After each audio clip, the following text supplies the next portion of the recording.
Captain Ronald Hunt, Ronaldhunt. So at about 11:45 this morning, we had received information that we had a 16-year-old that was possibly the victim of a kidnapping. She was in the company of two other suspects that were believed to be in a stolen vehicle. Through the use of our technology flock system, we had tracked the vehicle from the downtown area of Wichita out to western Wichita, west part of Wichita.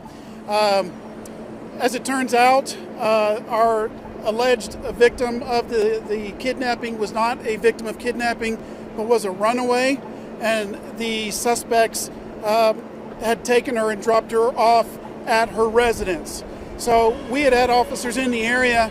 Shortly after she was dropped off, we began communicating with her, and she had provided some information that lead us to have additional concerns that our suspects may be headed to a school in which they were going to go after somebody.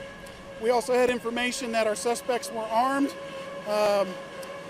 so that again caused additional concern for us.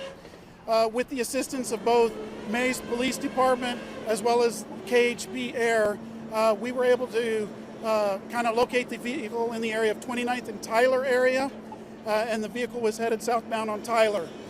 As a vehicle approached 21st and Tyler, it did observe one of our patrol cars that was headed in a northbound direction, and our suspect kind of came into oncoming traffic and at a red light ran the red light and into the intersection and caused an accident, striking at least 3 other vehicles. Both suspects that were in the vehicle then fled on foot. One was immediately apprehended with the use of a canine after he was bitten. That was a 17-year-old male that was in possession of a firearm. We had quickly set up a perimeter looking for the other suspect. We had been in communication with businesses in the area that we were looking for an armed suspect to lock up their businesses. They were able to do so. And with the use of, again, both KHP Air, the assistance of KHP ground units, our units at Maze, and our drone unit, we were able to locate the second suspect hiding in some bushes. He was quickly apprehended as well without incident, and he was a 17-year-old male as well. So through the course of our investigation inside this stolen car, we have recovered 2 additional firearms. Again, as I think as our chief kind of alluded to earlier in the week, the violence with the youth and certainly involving firearms is certainly concerning. But this is a situation where thankfully no one was seriously hurt. We were able to get 2 suspects into custody, and we were able to get 3 firearms off of the street. So we're still kind of in our investigation, but that's where we're at this point. Did this have to do with the shutdown, the lockdown at East High School? So again, there was a concerns for another school, and at this point that's kind of all I'm going to say about that. But we had concerns for another public school, but again it was taken care of quickly, and that's where we're at.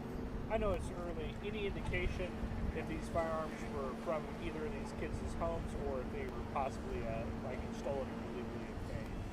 So I can tell you that one of the firearms is stolen. I don't have the information on the other 2, but I know that one of the firearms is reported stolen.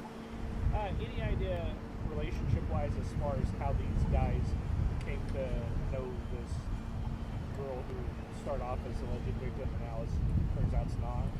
Yeah, I don't know their personal relationship, but other than apparently she was with them at some point throughout the course of the day, and she wasn't actually kidnapped, but more of a runaway. And she wasn't detained? No. She's back on the scene? Yes. And is she the one who initially contacted 911, or is that somebody else? Again, I don't have that information. I know that we're still looking into a lot of pieces and trying to figure some of this out. But again, I think some of it was we had information that she may have initially had been abducted in a stolen vehicle, and it was the use of that technology that we had followed this vehicle to the west side of Wichita. Silver SUV.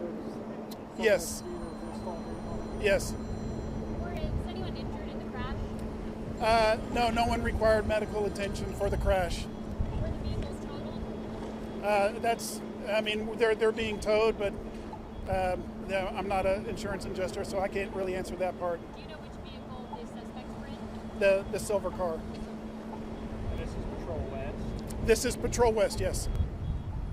How long is the area going to be getting cleaned up? Well, as soon as we can get both of these vehicles loaded up, and then the street kind of swept, hopefully within the next 15, 20 minutes, we'll be out of here. What kind of charges are these suspects facing? That will certainly be part of the further investigation. But here in Kansas, juveniles aren't allowed to be in possession of firearms. Certainly, being in a stolen vehicle and possession of a stolen firearm will be additional charges. So we'll have to again look through and work through the entire investigation to see what additional charges we do have. Possibly running from police as well? Yes. And I guess as far as the two guys who are involved here, are they from the area that you know? I don't have their addresses, so I just don't have that information. And they're currently in custody? Yes.